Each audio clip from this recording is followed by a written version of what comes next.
24 février. Lévitique chapitre 15 verset 1 à chapitre 16 verset 28. L'Éternel s'adressa à Moïse et à Aaron en ces termes. Parlez aux Israélites et dites-leur, si un homme est atteint d'un gonorrhée, l'écoulement qu'il provoque le rend impur, qu'il y ait écoulement ou obstruction des organes, il y a impureté. Tout lit sur lequel cet homme couchera et tout meuble sur lequel il s'assiera seront impurs. Celui qui touchera son lit nettoyera ses vêtements, se lavera à l'eau et sera impur jusqu'au soir. Celui qui s'assiera sur les sièges utilisés par cet homme nettoyera ses vêtements, se lavera à l'eau et sera impur jusqu'au soir. Celui qui touchera les malades nettoyera ses vêtements, se lavera et sera impur jusqu'au soir. Si le malade crache sur quelqu'un qui est pur, ce dernier nettoyera ses vêtements, se lavera et sera impur jusqu'au soir. Toutes celles sur lesquelles on voyageait, les malades sera impur. Quiconque touchera un objet quelconque placé sur lui sera impur jusqu'au soir. Et quiconque prendra un tel objet nettoyera ses vêtements, se lavera et sera impur jusqu'au soir. Celui que le malade aura touché, sans s'être rincé les mains à l'eau, nettoyera ses vêtements, se lavera et sera impur jusqu'au soir. Tout récipient de terre que le malade aura touché sera brisé, et tout objet en bois sera lavé à l'eau. Quand le malade sera guéri de sa gonorrhée, il comptera 7 jours comme temps de purification, puis il nettoyera ses vêtements, se lavera l'eau des sources, et il sera pur.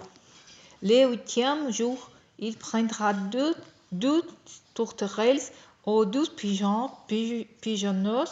Il se présentera devant l'Éternel à l'entrée de la tente de la rencontre et donnera les oeufs au prêtre. Celui-ci les offrira, l'un comme sacrifice pour le péché, l'autre comme holocauste. Il accomplira ainsi pour lui le rite d'expiation de son écoulement devant l'Éternel. Quand un homme aura un empêchement séminal, il lèvera tout son corps à l'eau et sera impur jusqu'au soir. Tout vêtement au cuir qui en aura été éteint sera lavé à l'eau et sera impur jusqu'au soir. Quand un homme et une femme ont deux relations sexuelles, ils se laveront tous deux à l'eau et seront impurs jusqu'au soir. Quand une femme perd du sang parce qu'elle a ses règles, sa période d'impureté durera 7 jours. Quiconque la touchera sera impur jusqu'au soir. Toutes les jours lesquelles elle s'éteindra pendant ce temps sera impur, ainsi que tout objet sur lequel elle s'assiera. Quiconque touchera son lit nettoyera ses vêtements, se lavera l'eau et sera impur jusqu'au soir. Celui qui touchera un meuble quelconque sur lequel elle se sera assise nettoyera ses vêtements, se lavera l'eau et sera impur jusqu'au soir. S'il y a un objet sur le lit ou sur les meubles qu'il occupe, celui qui touche sera impur jusqu'au soir. Si un homme a des relations sexuelles avec elle, il lui communique son état menstruel. Il sera impur pendant 7 jours, et tout lit sur lequel il couchera sera souillé. Si une femme a des pertes de sang pendant plusieurs jours en dehors de la période de ses règles ou au-delà, elle sera impure tout le temps que durant ses pertes comme au temps de ses règles. Tout lit sur lequel elle se couchera pendant le temps que durant ses pertes et tout meuble sur lequel elle s'assiera seront impurs comme dans le cas de ses règles. Quiconque les touchera sera impur. Il nettoyera ses vêtements, se lavera l'eau et sera impur jusqu'au soir. Lorsque ses pertes cesseront, elle comptera 7 jours après quoi il sera pur.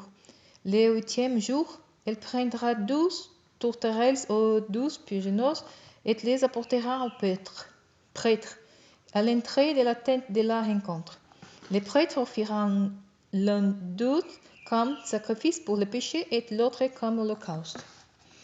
Il fera ainsi pour elle devant l'Éternel l'expiation des pertes qui les rendront impurs.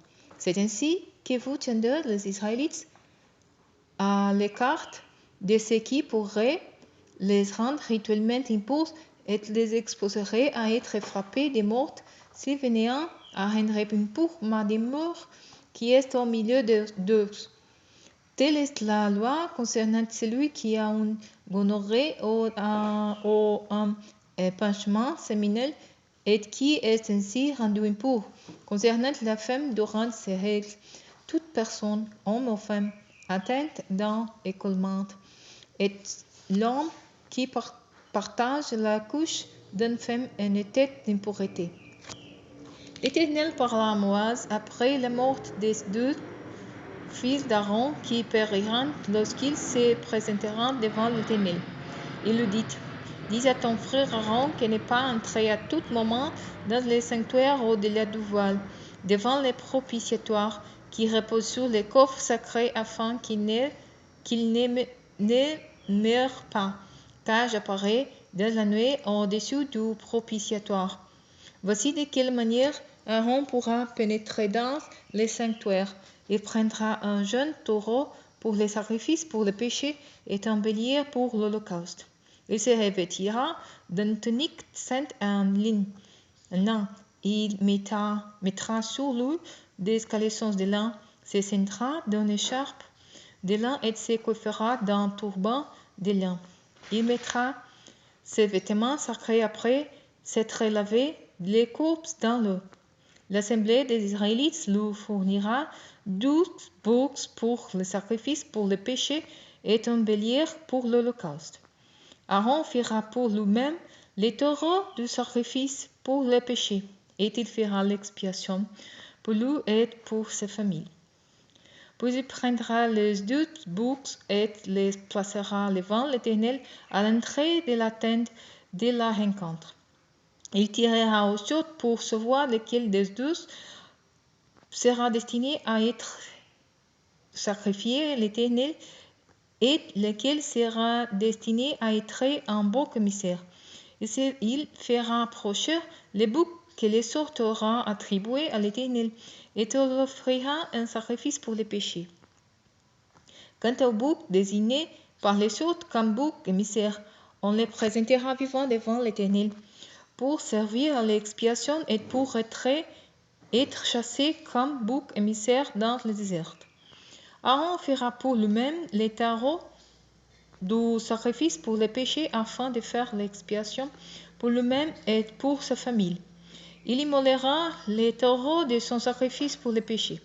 Après cela, il prendra en plein encensoir des charbons ardents de l'autel de devant l'Éternel et 12 poignées de parfum à brûler réduits en poudre, et il emportera le tout au-delà du voile.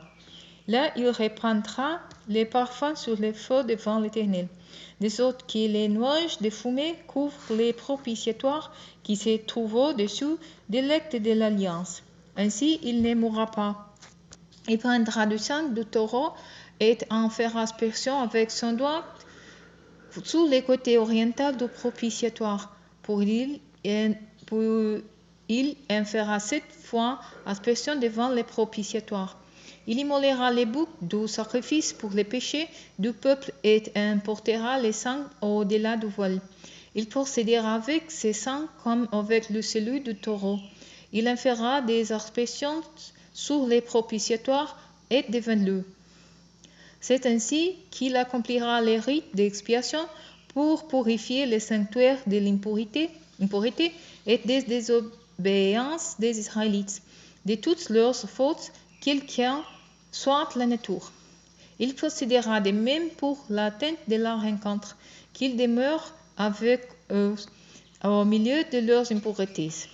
Personne ne devra se trouver dans l'attente de la rencontre depuis le moment où il y entrera pour accomplir les rites d'expiation dans le sanctuaire jusqu'à ce qu'il en ressorte.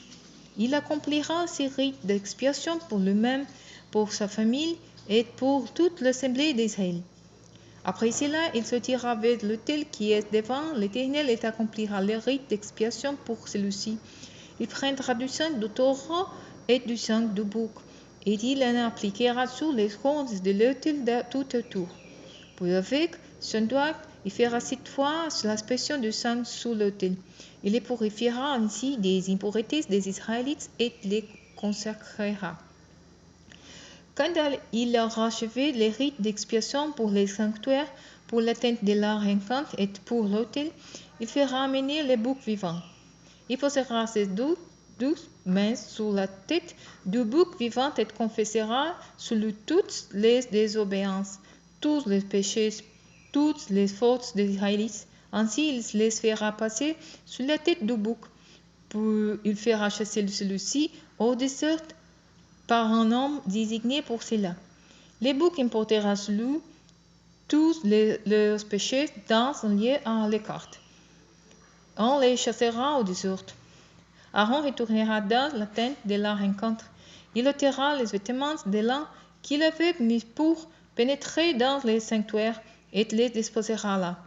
Il se lavera l'eau dans un lieu saint pour remettre ses vêtements sacerdotes ordinaires et il sortira pour offrir son holocauste ainsi que celui du peuple, afin d'accomplir le rite d'expiation pour lui et pour le peuple. Il brûlera sur l'autel la graisse de la victime du sacrifice pour le péché. L'homme qui aura chassé les boucs émissaires nettoiera ses vêtements, se lavera les courbes de l'eau, et après cela, il pourra rentrer au camp. Quant au taureau et au bouc offert en sacrifice pour le péché, et dont le sang aura été introduit dans le sanctuaire pour accomplir les rites d'expiation, on importera leur peau, leur viande et leurs léchettes à l'extérieur du camp pour les brûler. Celui qui les aura brûlés nettoiera ses vêtements, se lavera les courbes de l'eau, et après cela, il pourra rentrer au camp.